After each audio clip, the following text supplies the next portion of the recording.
The Walking Dead is one of the biggest things to happen in comics in this modern era outside of the Marvel Cinematic Universe. And the only thing arguably bigger than that is the Walking Dead TV show. And guess what? I don't really like either of those things. Yeah, I might keep reading the Walking Dead comic, but I'm still not a super fan and have never ever been into the television series at all. I'm not saying they're bad, it's just not my thing. The Walking Dead has spawned plenty of parodies and knockoffs in media, whether it be movies, video games, or more comics, and helped make zombies the official trope of my generation. I rarely even acknowledge any of the other zombie books that are out there, but today I make an exception, because today I explain why you should be reading Scooby Apocalypse.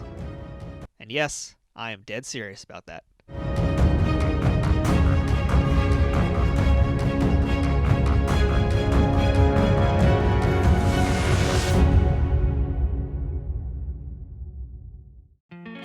If you don't know what Scooby-Doo is, I'm not sure we can be friends.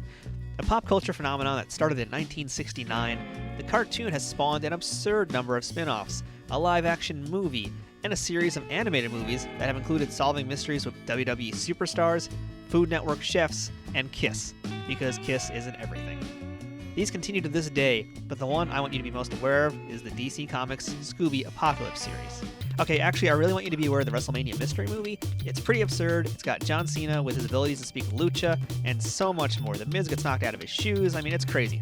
5 stars. 5 stars.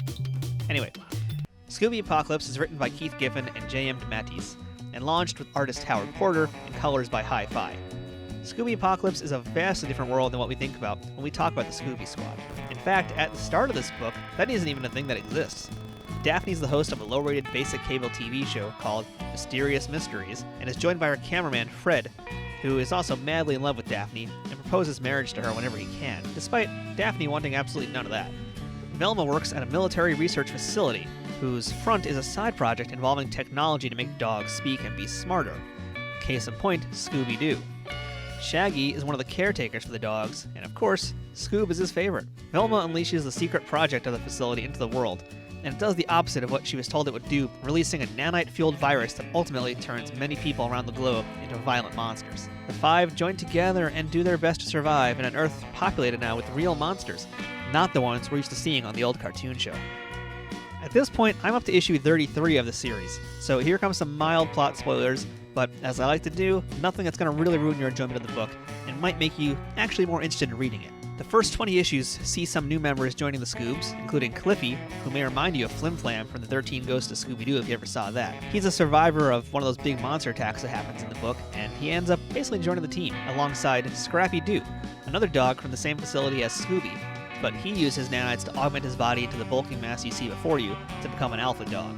Puppy power over 9,000 here, as Scrappy is true to his name, being a serious warrior, but ultimately someone that seemed to have a death wish. Much like how the older issues of The Walking Dead were when the comic first began, the team travels the country looking for survivors and trying to figure out what to do with themselves, before finally settling in their first major encampment, a mall in upstate New York. The lives of the characters have all been affected by the events of this apocalypse, and much like The Walking Dead again, the books are typically more about the people than they are the mindless monsters. That said, one of the greatest mysteries of this series is the ultimate purpose and motive of the nanites, and it seems we may be getting answers sooner than later.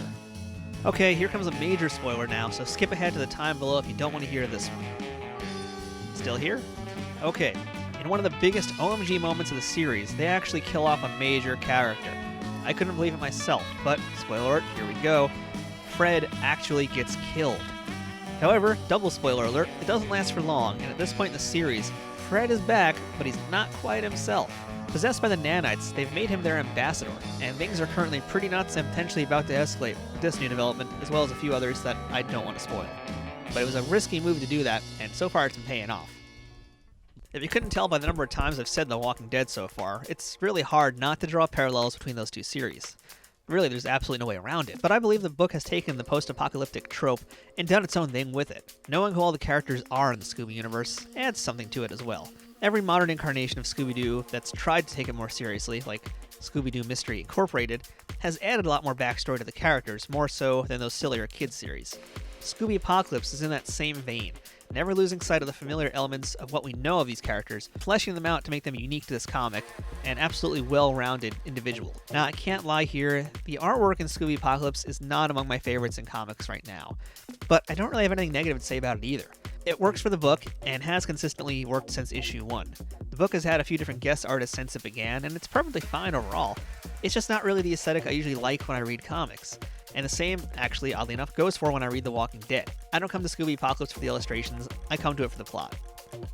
With that said, what I do like about the story, and how it works with the art, is that it reminds me a lot of the old Swamp Thing comics art. Now, not the stuff by Bernie Wrightson or John Totleben necessarily, but the artists who came not long after to do Swamp Thing who continued in a similar vein. Now, I apologize to the artists working on this book for my critique. It's just a personal preference from me, and I'm sure there are tons of people watching this video shaking their fists and lighting their torches, disagreeing with me about the artwork.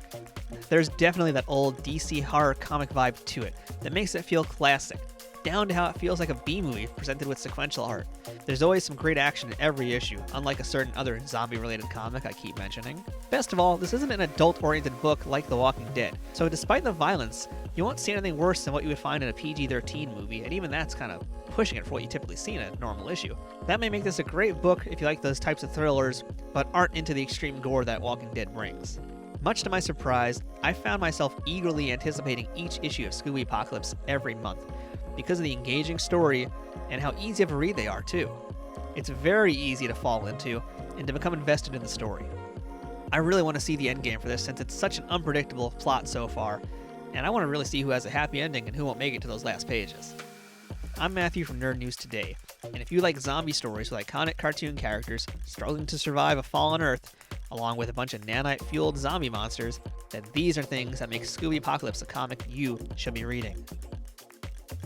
Thanks for watching this video. If you guys liked it, please make sure to hit that like button and give us a subscribe because we need it. We got plenty of other content coming out here along with comics, movies, toys, and everything else that's happening in the nerd world. So please give us a subscribe and keep checking out all the other cool stuff we do here at Nerd News Today.